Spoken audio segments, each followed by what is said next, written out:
una antología que nos entusiasmó mucho porque además es la continuación de un proyecto que iniciamos en 2023, ¿verdad? Que fue Narrar lo propio, y también la colección Taller. Este es el segundo volumen.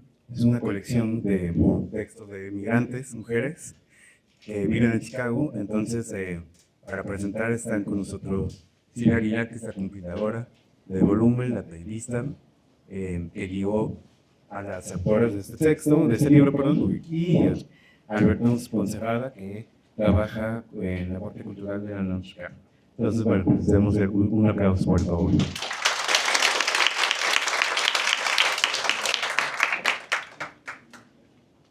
Pues, en primer lugar, le voy a dar la palabra a Alberto Poncerrada para que nos platique, pues también que estuvo él en el germen de este proyecto desde la UNAM Chicago, y para que entremos en calor en la conversación. Adelante, Alberto.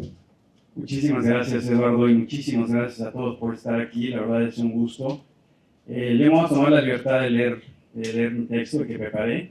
Espero que lo disfruten. Gracias por acompañarnos en este espacio de encuentro, de reflexión, pero también de celebración.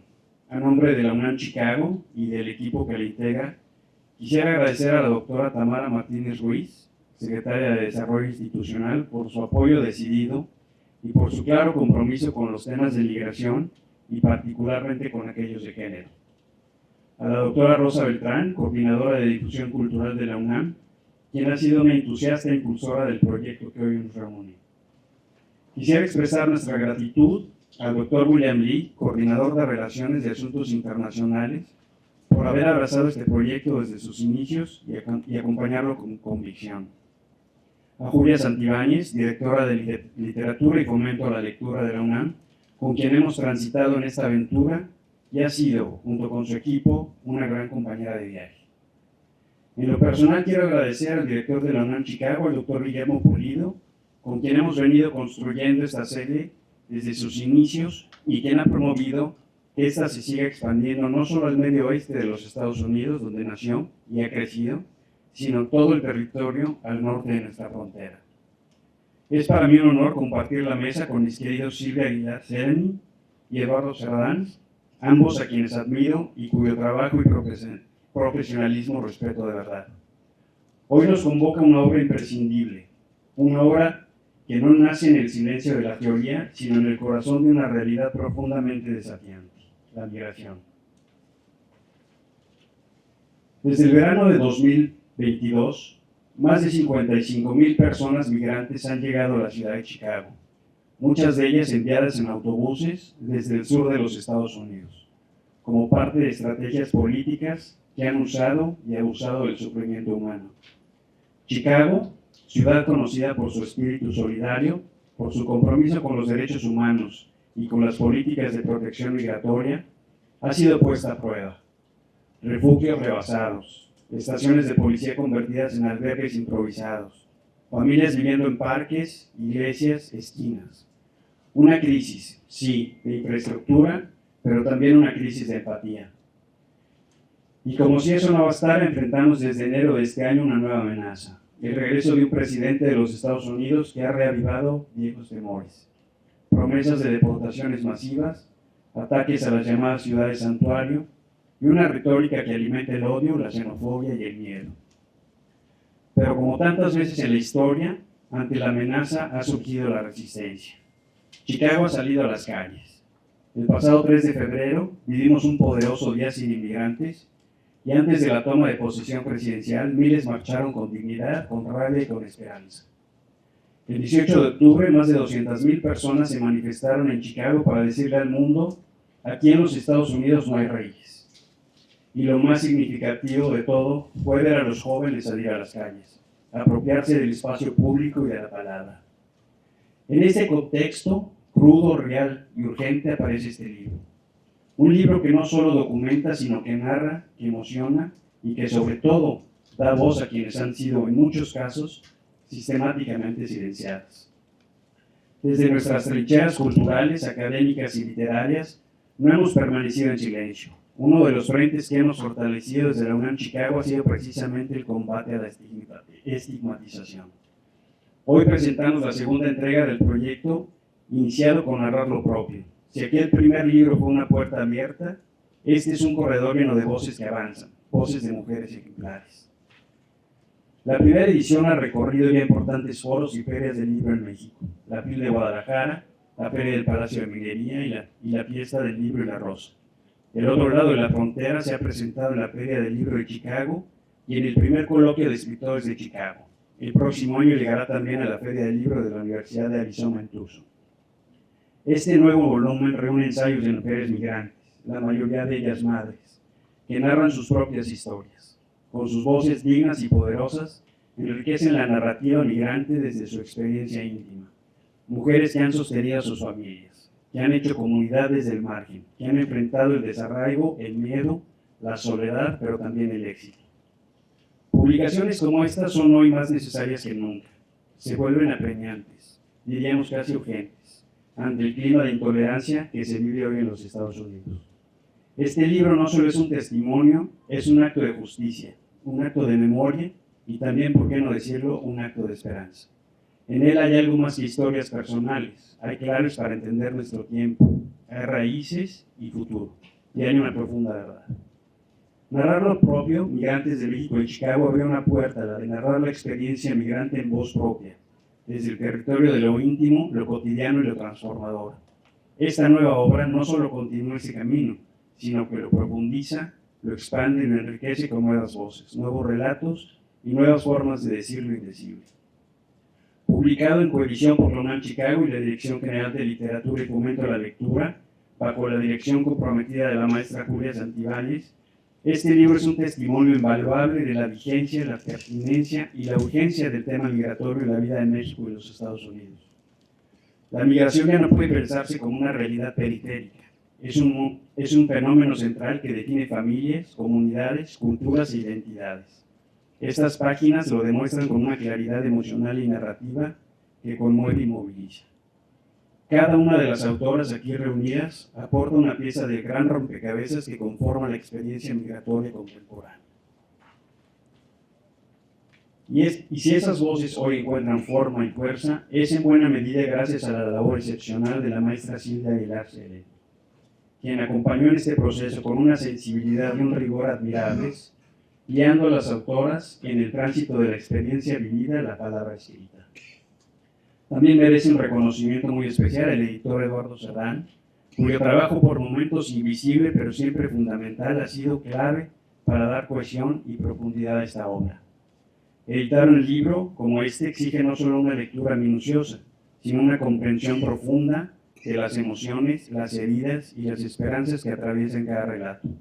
Su labor ha sido esencial para que esta constelación de voces brille con tanta claridad. También aprovecho para felicitar a Eduardo nuevamente y de personal por la distinción de la que fue objeto este año al ganar el Premio Bellas Artes de Novela José Rubén Romero 2025 por su obra El pánico fue un cachorro horrible.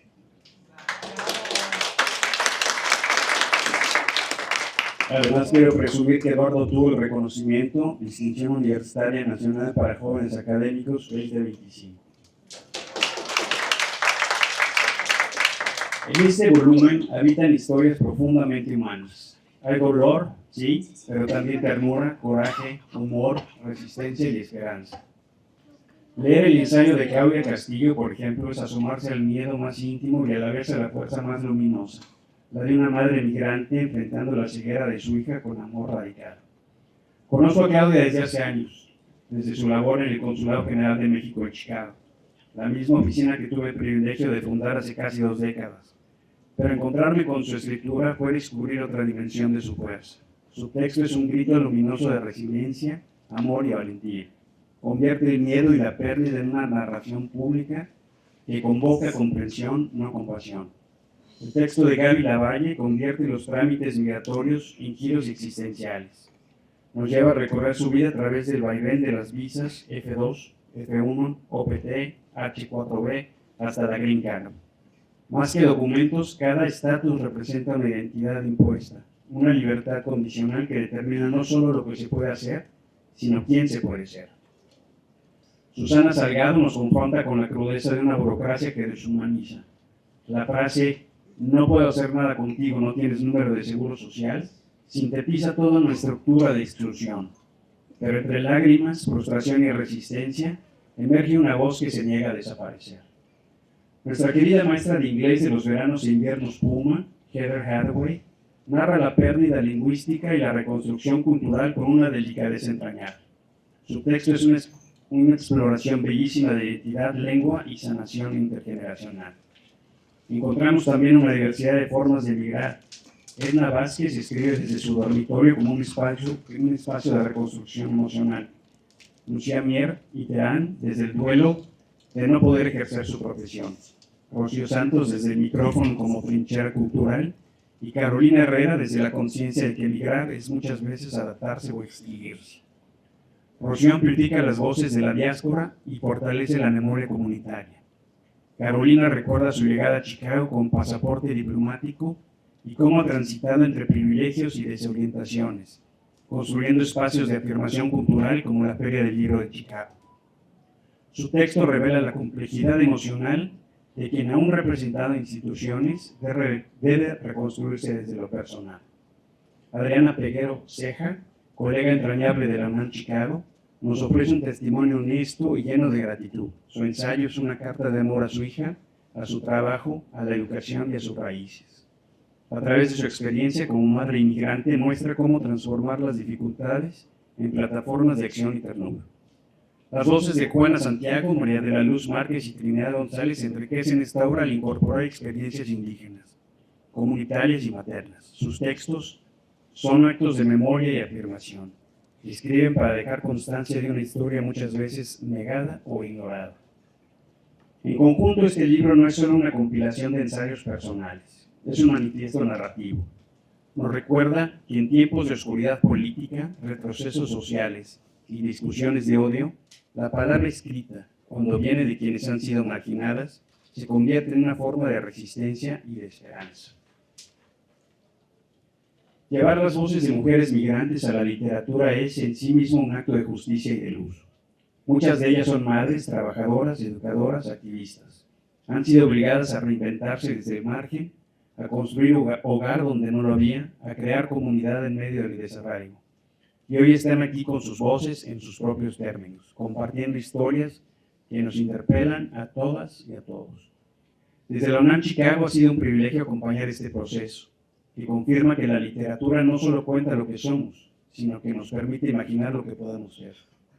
Y hoy, desde este Polo Internacional, reafirmamos nuestro compromiso de seguir llevando estas voces al centro del diálogo literario, cultural y social que tanto necesita escucharlas. Gracias por acompañarnos en esta travesía, que este libro siga su camino tocando corazones y abriendo conciencias, como ya lo he hecho con nosotros. Muchas gracias.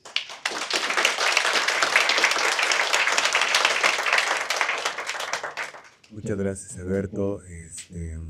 Ya recuperé el aliento, a ver si puedo hablar mejor. Bueno, realmente les cuento, bueno, el título Nadie es ilegal proviene pues, de una serie de charlas que tuvimos para llegar ahí, que pues no fueron cortas. Estuvimos platicando mucho sobre cómo llegar ahí. Y me acaba de dar, justo mientras buscaba el origen de esto ahorita en los mails, me di cuenta, bueno, viene de la frase no homicidio, que viene está en un mural de Pilsen, que es un barrio pues, con una tradición de migrantes y también de resistencia. Entonces, bueno, lo propuso Julio Santibáñez, pero pues era muy largo, además, bueno, venía en masculino, entonces Silvia Aguilar llegó luego, bueno, vamos a decir que nadie es ilegal. Pero entonces viene de esa frase, y me acabo de dar cuenta de que Susana Salgado, una de las antologadas acá, tiene su firma del mail, ¿no? Que entonces, bueno, ahí se dio ahí un círculo virtuoso muy interesante. Algo también que me gustaría agregar es bueno, felicitar por ello al trabajo de Alberto y todo el equipo de UNAM Chicago, es que ellos hacen una selección y un trabajo de invitación y de vinculación con todas estas personas, como los talleres. El primer volumen, Narrar lo Propio, hubo migrantes pues, de todos los perfiles, entonces, bueno, también pues para poder ir singularizando cada volumen y que no fuera como que todos fueran iguales, esta vez pues lo perfilamos para que fuera solo mujeres, va a haber otro volumen, que hace con otro tipo de perfil de migrante, y justamente esa es la apuesta, ¿no? contar esas historias para poder ofrecer el mosaico de la migración y bueno, desde estos discursos que desde la política y también pues desde esta dinámica de confrontación están pintando al migrante y contra el migrante y pintando una masa que desde luego no refleja todas estas trayectorias de vida y diferentes proveniencias, pues esto es el trabajo que queremos hacer singularizar, ¿no? Entonces, bueno, dicho esto, le quiero dar la palabra así a Araceli para que nos cuente, pues bueno, en primer lugar, ¿cómo es esto? Porque además son personas que pues no todas vienen de la palabra escrita, no todas están acostumbradas a quienes sí, como Heather, la muy suelta, pero no todas, ¿no? Entonces, quisiera que comenzáramos ahí a platicar de cómo estuvo tu trabajo desde el tallereo con este grupo, que fue la verdad, pues, por lo que yo pude apreciar, que muy lindo, ¿no? Pero a ver, cuéntanos cómo fue el trabajo. Sí, o sea, creo que primero tendría que contarles, yo soy profesora de escritura creativa en la Universidad de Texas en El Paso. Tengo muchos años dando talleres de narrativa, de ficción y de no ficción, tanto a nivel académico, o sea, a nivel universitario, a mi preparatoria, eso creo que me da miedo. Según me ves menos. Pero también en espacios comunitarios, ¿no?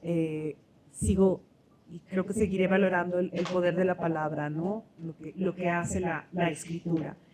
Y creo que siempre como uno de los mayores retos, especialmente cuando se trata de escritura personal, es convencer a los participantes a perder el miedo, ¿no? O sea, el miedo de hablar de sí mismos, aunque somos nuestro tema favorito.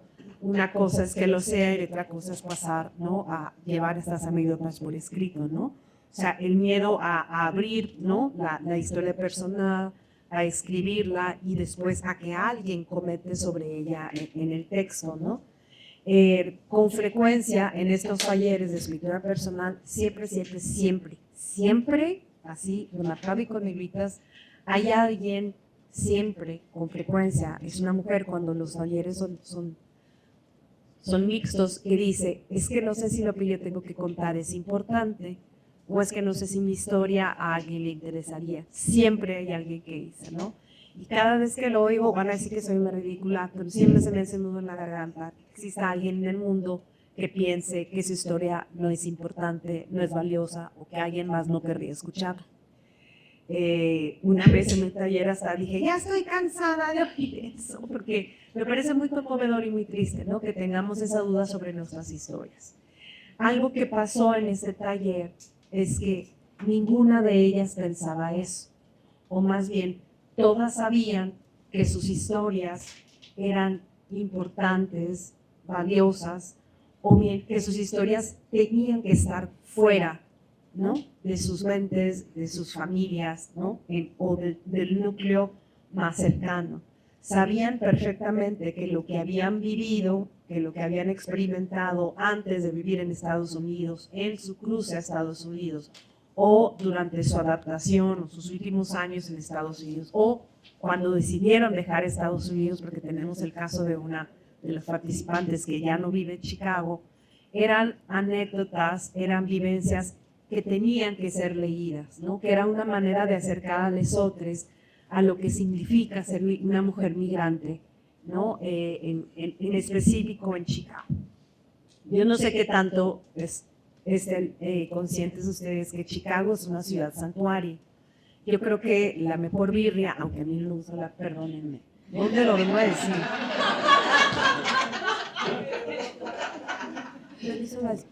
Perdón, es que soy del norte, no soy de la barbacoa. Pero fuera de ello, una de las mejores birrias, perdón, ya delante del público, va a decir,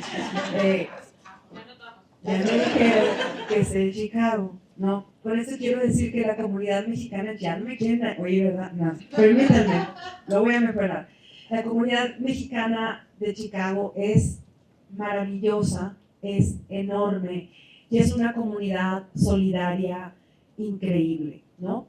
Entonces creo que esa es una de las razones por las que comenzó este proyecto y por lo cual es tan importante que se lleven este libro. Espero que tengamos suficientes, ¿no? Bueno, entonces en ese taller cada una de los participantes sabía que tenía una historia que contar y sabían, y eso me parecía como muy bello, ¿no? Y muy admirable, sabían que habría alguien que querría escuchar sus historias, ¿no? O sea, todas ellas creían ciegamente en lo que yo y alguna de mis amigas a veces dudamos, sobre la escritura, sobre el poder de la escritura, sobre cómo escribir es existir, es recordarle al otro que existimos, que somos, que valemos, ¿no?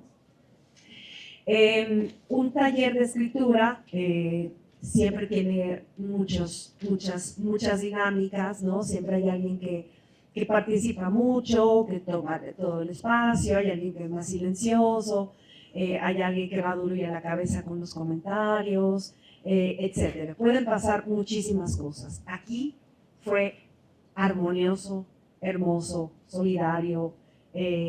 No sé cómo explicarles el espacio tan armonioso que existió en el grupo, ¿no? Cada una era muy distinta. Ahorita quiero hablarles un poquito de las historias de vida de cada una, porque el acompañamiento trascendió la escritura. Comenzamos primero a hacer lo que yo llego con mi cajita de herramientas a aprender a hacer pequeños ejercicios, leer a otras autoras, migrantes no solamente mexicanas o latinas que llegan a Estados Unidos, sino migrantes de todo el mundo que vean otras experiencias. Empezamos a escribir y lo siguiente es volver a lo más hermoso del mundo, que es la oralidad, y que es contarnos quiénes somos, contarnos cómo llegamos, contarnos de qué quieren escribir en el taller. Y eso implicó escucha, y eso implicó conocerse unas a las otras y construir confianza en ellas mismas, ¿no? Y unos lazos afectivos. Yo no puedo decir que se hicieron amigas. Creo que no se trataba de hacer amigas, sino de crear lazos de confianza. Yo creo que en ese taller, por en todo taller, eso es lo más importante, confiar en que lo que yo estoy contando y lo que voy a escribir va a ser escuchado, va a ser respetado, va a ser cuidado hasta que llegue, ¿no?, el momento de escribirlo y de ponerlo un poco como a prueba para empezar la retroalimentación, ¿no? Así que en estas grandes conversaciones y después pasarlo al texto, todas las estudiantes, todas las participantes estuvieron afianzando no solamente la seguridad entre unas y otras, sino en sí mismas como escritoras, ¿no? O sea, ellas, algunas eran universitarias, no todas, ¿no? Algunas habían llegado a la secundaria y la preparatoria, no todas, ¿no? Algunas sabían cómo ordenar sus ideas, de nuevo, no todas, pero en conjunto se ayudaron para llegar a esas historias, ¿no? Había una compañera que incluso ella decía, es que yo no sé escribir bien, a mí me mandó su texto, que lo escribió a mano en una libreta, le tomó una foto y me lo mandó, así nos lo mandó a todas y bueno, yo se lo tecleé y todo, ¿no? Pero todas estaban como, no te preocupes, lo podemos leer así, ¿no? Cuando hablamos de su texto en la clase, ese fue texto de Luz María que les quiero leer al rato, ella decía, ya sé, me salió muy corto, es que ya no sé qué decir, todas, no, Luz María, es que es muy bueno, es el mejor de todos, y como esta acompañamiento, este cuidado, esta responsabilidad que sentían hacia la otra, creo que es lo que logró que estas historias se completaran, ¿no? Y se concretaran y se acompañaran la una a la otra. Así que lo que van a encontrar aquí es el resultado de conocerse, de confiar en las otras, de confiar en sí mismas, de compartir sus historias primero oralmente, después por escrito, de ayudarse a mejorar, si se puede decir eso, simplemente a afinar detalles, a que terminaran de contar la historia y después a decidir cómo tenía que estar acomodado este libro. Creo que el taller terminó convirtiéndose en lo que yo llamo un taller de escritura restaurativa, ¿no? Porque al contar estas historias personales, acomodaron cosas ellas en sí mismas, ¿no? Estos recuerdos, estas memorias, estas también instancias traumáticas, porque también no fue fácil el cruce, no fue fácil estar en una escuela en la que nadie te habla porque eres la que habla español, ¿sí? Hay una de las participantes llegó a Estados Unidos sin hablar español, hablaba purépecha. Y entonces tiene que aprender primero inglés, ¿no? Para poder negociar su lugar en la ciudad. De hecho, vive encerrada muchos meses en el departamento porque el esposo le dice que es peligroso salir, ¿no? Entonces, todo lo que significa maternar estando sola y teniendo que ir a trabajar, ¿no? O sabiendo que no tiene papeles, que va a tener que hacerse a la idea de que no va a poder estudiar la universidad. Entonces, se volvió un taller en el que se trataba un poco, si no de reparar la herida, porque no se puede reparar el pasado, sí acomodarlo en un lugar mucho más centrado, ¿sí? Como sabiendo, esto ya pasó, ahora estoy aquí. Quisiera leer un poquito algo que escribí. Si la escritura es una forma de traducción, no de un idioma a otro, sino de una experiencia de vida hacia un texto, en Nadie es ilegal, Mexicanas en Chicago, ustedes descubrirán cómo las autoras transforman recuerdos en imágenes, vivencias en estructuras, heridas y alegrías en relatos que cruzan dos territorios, dos lenguas, dos formas de reinventar el yo. Aquí se habla de infancias y adolescencias, viajes y asentamientos, familia y amistad, estudios y trabajo, y de lo que significa ser hija, hermana, madre, esposa, en el vasto y complejo mapa de la migración. Este es un cruce de memorias que piensan en México sin dejar de mirar Chicago y que a la vez transforman ambas geografías en un territorio íntimo y compartido. Esta antología es un acto de memoria colectiva y de resistencia que nos recuerda que contar es resistir y escuchar es habitar la experiencia del otro. Quisiera leerles el texto justo de María de la Luz Márquez, que se llama Afuera. Dice, vinimos a Chicago en enero, aterrizamos en el aeropuerto O'Hare, de ahí tomamos un taxi a Blue Island, Illinois. Llegamos a la casa de mi hermana Julia muy temprano, como a las 5:30 am. Había mucha nieve. No se me olvida porque al llegar caminé 5 pasos y me resbalé con ella. Para mí fue muy hermoso ver por primera vez la nieve. Creía que era otro mundo, pues nunca había salido de mi pueblo. Todo se me hacía muy bonito. Estaba súper emocionada de poder volver a ver a mi hermana. Tenía 2 años sin verla. Mi esposo llegó a recogerme al otro día, como a las 3 de la tarde, y me trajo a vivir a West Chicago. Él rentó un apartamento ahí para nosotros. Yo no conocía a nadie y él no me dejaba salir. Decía que porque iban a llegar los de inmigración y me podían deportar. Cuando él se iba a trabajar me decía, no te asomes a la ventana porque se pueden dar cuenta de que hay alguien aquí sin documentos. Estuve así 2 meses, encerrada, hasta que llegó a visitarme el tío Abimael. Traía una guitarra. Le pregunté, tío, ¿puedo salir? Él me dijo, sí, pero solo con tu esposo. Le pregunté si era posible que nos cachara la migra y él me dijo que no. Le rogué que me dejara la guitarra, ya que siempre me gustó tocar. Era la única manera de distraerme tantito. Me la pasaba cantando pirecuas o canciones en español. Poco a poco, también comencé a salir un poco a las tiendas y me di cuenta de que la mayoría de la gente hablaba español. Y se me hizo muy difícil entenderlos, porque mi lengua materna es el purépecha. Me sentía muy triste y muy sola, porque donde quiera que iba, hasta en la iglesia, hablaban en español o en inglés. A los 6 meses le dije a mi esposo que me buscara un trabajo. Estaba ya muy aburrida en la casa y me metió a trabajar en una tienda, Dominic's. Ahí nadie hablaba español, solo inglés. Para mí era lo mismo porque no sabía ninguno de los 2 idiomas. Se comunicaban conmigo por puras señas y yo igual. Se reían mucho de mí, pero no me molestaba porque le estaban dando trabajo. Salía de ahí y lo mismo. Afuera, castellano. Solo en la casa, purépecha. Comencé a preguntarle a mi gente purépecha dónde habían aprendido ellos a hablar el español y me decían, en el trabajo, con nuestros compañeros. Pero yo no tenía dónde. Conocí a unas vecinas que me habían escuchado cantar y me invitaron a la iglesia. Bueno, Eso me dijo mi esposo. Él ya sabía hablar español y era mi traductor. Yo les dije que sí. Era mi oportunidad para aprender. Me invitaron a tocar en el coro y les dije que sí. Pero mi interés era aprender a hablar español. Esa época fue muy difícil y muy triste. Muchas veces lloré de impotencia. Como mujer migrante batallé mucho, pero sigo aquí. Fui discriminada por ser indígena y por no saber y por no poder expresarme bien. Pero eso ya quedó atrás.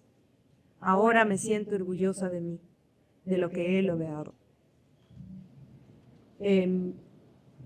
Algo muy bello, además de el acompañamiento que se dieron todas, era la posibilidad de escucharse, de entender y de ayudarse y de ver las coincidencias que también tenían entre ellas. Muchas de ellas son primera generación, que significa que eran las primeras en ir a la universidad, ¿no? Muchas de ellas, por una u otra razón, terminaron haciendo trabajo comunitario o voluntariado para otros migrantes, ¿no? Muchas de ellas estaban en los barrios en La Liguita o Plice, que son los barrios más latinos en Chicago. Así que, de nuevo, si no terminaron amigas, terminaron de alguna manera encontrando esas coincidencias y lazos, ¿no? Que creo que es precisamente lo que hacen comunidad. Todas ellas han entendido de alguna manera lo que el poder de la escritura, que ellas mismas creo me enseñaron a mí, ¿no? O sea, para ellas era muy importante, muchas de ellas no podrían estar aquí, no pueden volver a México, ¿no? Pero sabían lo importante que era que este libro tuviera lectores como ustedes, ¿no? Así que ojalá se lleven el libro. Sí, check. Si no alcanzaron, de todas maneras está disponible para la crítica del sitio de Literatura UNAM. Y ahorita vamos a hacer otra cosa. También vamos a unos regalitos. Pero bueno, yo también quisiera agregar, o sea, todo este proyecto pues, implica mucho a fantasmamiento en todos los lados. O sea, del lado de Alberto y de todo el equipo de la UNAM Chicago, pues sí, no se ve todo ese trabajo, pero pues es esencial porque es el germen. Entonces, ¿quiénes van a tomar el taller, no? Y es esa conversación constante que desde la parte de gestión hace uno en Chicago con Literatura y UNAM. Luego viene todo este trabajo que cuenta Silvia, que pues lo cuenta así un simpático y es un nivel, pero la verdad es un gran trabajo, o sea, y es muy difícil también para poder lograr que primero que se abran y además es en poco tiempo, tampoco es como que, bueno, entonces lo logra y después también pues darle una forma literaria, ¿no? Porque no solo pues, el testimonio desde la realidad no se queda ahí, pero sí viene también este trabajo de vaciado, de organización, de darle estructura. También, pues bueno, sí bien les contó, pero es una espléndida novelista, tiene mucho trabajo de ficción. Entonces, hay también quienes se atreven a hacer un poco de ficción. De hecho, la del primer texto, que se llama Un cuento, justamente es eso, ¿no? O sea, es más bien como el cuento dentro del cuento. Entonces, Shinichi, me has pedido que te cuente un cuento, tienes 3 años, tomas un libro y te acomodas a mi lado. Y es de esta Freya Castillo, que tiene una hija vidente, ¿no? Entonces, en todo eso, pues cuesta tu trabajo y no se nota, ¿no? Y después viene esta fase editorial que también es invisible, pero que bueno, es una extensión, siempre lo digo, es una extensión del taller, porque pues ya implica pues comprender primero qué es lo que está ocurriendo como en el cambio de códigos lingüísticos, en el cambio entre idiomas, también pues respetar, o sea, digamos esto que acabamos de oír, pues si se dan cuenta viene mucho desde la oralidad, o sea, entonces había sido, si yo muy bien pues quienes hemos escrito, conocemos estos editores que editan con el diccionario y la gramática junto, y es horrible porque no comprenden el estilo y entonces te dan pues en la torre del texto, ¿no? Entonces es respetar la oralidad de eso, pero también pues digamos esa cosa de estar entre los dos idiomas a veces también implica ciertas elecciones de léxico, de gramática, incluso hay una sintaxis que es muy diferente y es muy interesante, la van a notar por ejemplo en el texto de Heather, ella pues realmente está pensando como sintácticamente en inglés. Entonces ahí pues claro, respetar eso porque es interesante también pues conocer lo que está pasando, pues porque es otra, pues casi una lengua intermedia y están haciendo eso. Pues dejar huella de eso también es importante, no dejarlo en un español académicamente correcto, sino también respetar estas variaciones que hablan pues de la parte cultural de quien está escribiendo, ¿no? Y es por experiencia. Y semánticamente, o sea, también, o sea, era importante tampoco obligarlas a abrir mucho las heridas, no era contar lo que quisieran contar, no hacer tampoco demasiadas preguntas, o sea, hay un texto que tiene que ver con el cruce y no íbamos a pedirle que nos contara todos los detalles, ¿no? O sea, era lo que ella quería contar con lo que se sentía cómoda. O sea, era importante también respetar esa parte al tributario. Sí, y en ese ejercicio de libertad también, pues se atreven a contar cosas muy, muy fuertes. Sí. Entonces, pues eso también es muy difícil de lograr, y bueno, eso, de eso está acá. En, pues eso, del lado editorial, eso es lo que pasa acá. Ya después también mi trabajo de montaje, estuvimos conversando Silvia y yo al respecto. La vez pasada, pues fue una cosa como más democrática, como que también, y también pues de cómo por dónde llegamos, diferente. Pero esta vez, pues sí, pensamos cómo poder acomodarlo, no sé si quieras juntar algo. Sí, con el libro pasado decidimos acomodar los textos en el orden en el que fueron llegando a Chicago. Y en este caso, pensamos mucho, ahora sí pensamos muchísimo en los lectores, que hay textos que son muy duros, la verdad, ¿no? Son muy conmovedores. Entonces decidimos hacer una suerte como de montaña rusa y los textos un poco más suaves y luego viene un poco más duro. O sea, jugar un poquito con las emociones. Entonces, tal vez el acomodo es un poco más desde lo emocional, unos textos un poco más largos que otros, así como darles un poco de descanso a los lectores también en eso, porque pues ciertamente hay historias un poco más difíciles de procesar, ¿no?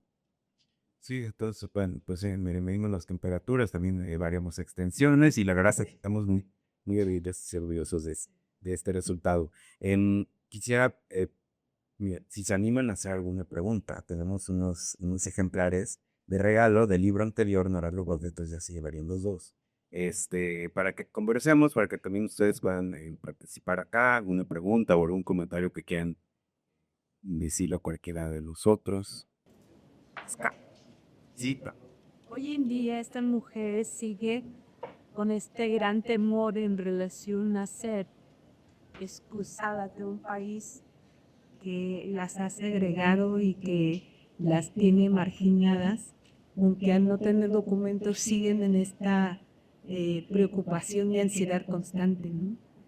Algunas están ilegalmente, ¿no? O sea, son sin papeles en Chicago, no todas, no es el caso de todas. Yo creo que la cuestión está, mi hijo tiene mi hijo vive en San Antonio y dice que ahora cuando nos preguntamos cómo estás, hacemos así, bien, porque checamos si tenemos la cartera con la green card aquí, ¿no? Ah, bien, que salimos con ella, ¿no? O sea, ahora aunque tengas tu green card, de todas maneras te cuestionan o te llevan. Así que creo que todos vivimos ahora con cierto riesgo, ¿no? Pero sí algunas están, digamos, tienen papeles, pero creo que todos estamos y no sabemos qué puede pasar, ¿no? Sí, y yo nada más quiero abonar de eso que dice Silvia, es muy real. Estamos viviendo momentos en Chicago, y como dice Silvia, varias de las compañías que participaron tienen sus documentos en regla, están bien o están en trámites, o han sido, están pasando por el vía crucis de los trámites. eh, pero en efecto sí se hicieron una nube negra sobre Estados Unidos muy, muy fuerte, porque no sabes, ahorita hay un nivel de persecución de quien sea. Bueno, han llegado a muchos casos a deportar ciudadanos americanos, ¿no? Cosas que no se veían desde hace mucho, mucho tiempo. Entonces, bueno, Ah, es una pena. y veradas lugares les veré. ¿Verdad? ¿Qué efecto ha tenido el libro en la comunidad de Chicago, más allá de las propias mujeres?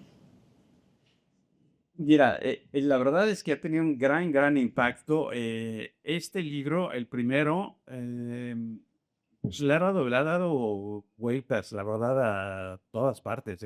Sobre todo en Chicago se ha conocido porque, bueno, pues este es un poco esto de darle voces a quienes no tenían, ¿no? Entonces realmente ha sido muy, muy bien acogido por todo el mundo, por la comunidad y sobre todo porque estamos tratando de dar este nuevo énfasis literario, ¿no? Que no se le había dado, que la verdad es que pues ya es una marca, pues nos gusta, ¿no? Ya se posicionó y ya la gente pregunta, ¿cuándo viene el próximo? Ah, entonces sí. También ahora, justo decía eso, Alberto, tuvimos la Feria del Libro en San Antonio, que también hay un campus de la UNAM, y allá están, y es que cuando, ¿no? Que también es.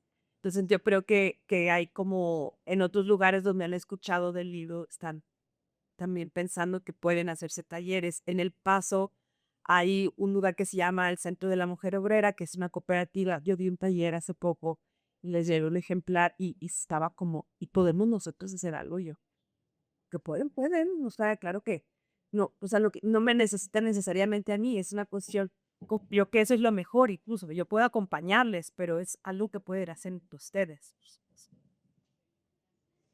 Allá acabó. Había que por acá, ¿no? Sí. Hola, Silvia Bajas Pardes y mis compañeros también. Yo a veces veo que se enfocan mucho en la comunidad de un poquito al sur en San Antonio. Nosotros vivimos en Dallas. Entonces yo veo como Dallas un poquito olvidado de todas. Por ejemplo, hablan mucho de Chicago, Chicago.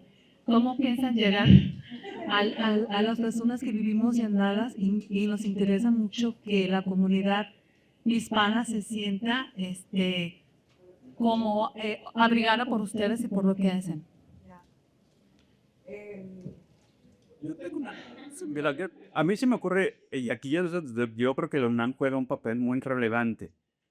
Nosotros en Chicago lo que tenemos una sede en la UNAM, pero tenemos lo que llamamos el área de influencia. Y el área de influencia implica el medio oeste de los Estados Unidos. Entonces abarca pues Wisconsin, Michigan, Detroit, Idaho, Kansas, y son varios, ¿no? En este caso yo le mandaría la bola a la UNAM San Antonio, en donde su área de influencia pues abarca toda esa parte, pero sin duda contactaremos a la directora Ya platicamos. Bueno, Julia Santibáñez, la Paula de Bortari, que es la directora. Es que realmente es un conglomerado de ciudades que ustedes no tienen idea de enorme, entonces vale como estratégico, sí es que no. Sí, sí, y además es que lo que para que otra cosa que justo Julia nos estaba platicando es como la UNAM tiene muchísimas cosas que están ocurriendo en línea, talleres, el diplomado, talleres y demás, a los que podemos tener acceso desde Estados Unidos, talleres y charlas y demás en español que podemos tener acceso. Creo que sí, creo que algo de que entienden que se puede hacer. Gracias, Juan. Y qué bueno que lo dice, porque bueno, desde la Escuela de Escritura, que es un proyecto que yo coordino en la Dirección de Literatura, tenemos un diplomado que es con costo, pero pues bastante frecuentemente lanzamos convocatorias para talleres gratuitos. Justamente puede participar quien sea, entonces ahí es una posibilidad y pues claro que tomamos en cuenta estas cosas que se importan. Y la página está, ahí estamos y puedes ver todo lo que hemos hecho y muchas gracias por tu comentario. Gracias, buenas tardes. Yo quiero compartir una anécdota. Esta mañana que estábamos decidiendo mis amigas y yo a qué conferencia entrar, me llamó mucho la atención el título. Tuve una alumna en la Licel, en México, y ella es Adriana Peguero. Y entonces, al ver su nombre, que era muchísimo misión, buenísimo darle en su tesis. Entonces, ella me platicaba de todos estos así. Por favor, un saludo afectuoso y a ustedes. Felicitaciones, tía de.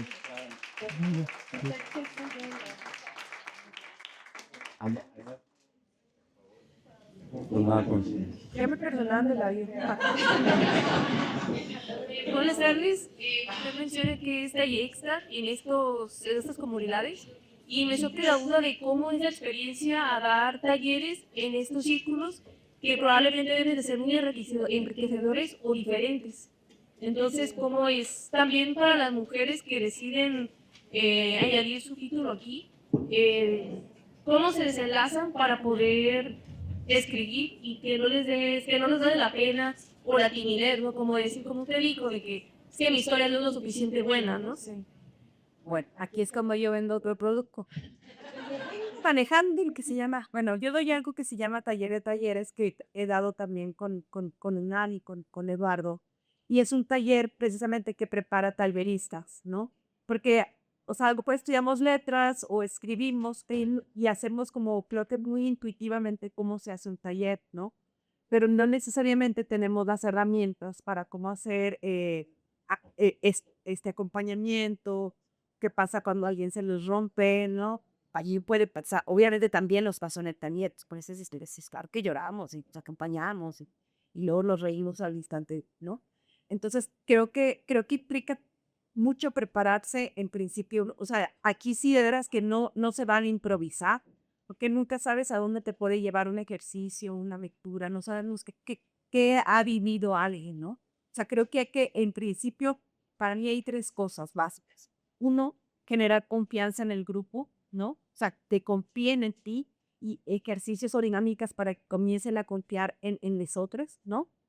Generar confianza en ellos mismos como escritores, ¿no? O sea, ya no cabe esto de decir, uy, tu texto no funciona.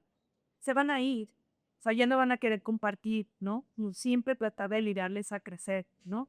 Y lo tercero, que un taller no es necesariamente para aprender a escribir, sino para explorar la escritura, para conocerse quiénes son, para seguir desarrollando habilidades que ya está. O sea, con estos tres puntos en conciencia, como que ya inicias de otra manera el trabajo en un taller. Pero creo que lo más importante es pensar quiénes tengo aquí, quiénes son, cómo son. Puedes estar dando el mismo taller de puesto con las mismas tequilas, pero nunca va a ser igual un grupo a otro. Muchas gracias. Ya llegamos a fin de nuestra. Pero es que ya todo usa el tiempo, pero ahora podemos tener la colección. ¿O sigue tiempo? Una más. Gloria. Bueno, solamente quisiera preguntar si pudieran compartirnos un poquito de cómo fue este proceso de selección de las autoras, si fueron todas del taller o quedaron algunas fuera. No todas de taller. No hubo rescates, que ya como que al final es. Sí, sabes, digo, mi trabajo hay que de estar viendo textos, como de ahora. What the fuck. Sí, el proceso de depuración, bueno, realmente no, se va dando natural, la verdad, porque uno va viendo algunos kits y como que se empiezan a querer bajar del lugar, porque por sus mismas actividades, son gente que trabaja, tenemos que conciliar las horas en donde se va a dar el taller, mucha gente trabaja, mucha gente no puede ir hacia cierta hora, pero bueno, pues son gentes que tienen un gran entusiasmo, ¿no? La verdad, hay otros, y bueno, hay nuevos, narrar lo propio, Periel, como dijo Eduardo, vienen otros en camino, ¿no? Porque esto ya se volvió una serie, ya se volvió una marca, ya se volvió una colección, ¿no? Pues aquí el reto, bueno, pues va a seguir sacándolo, ¿no? Pero muchas gracias.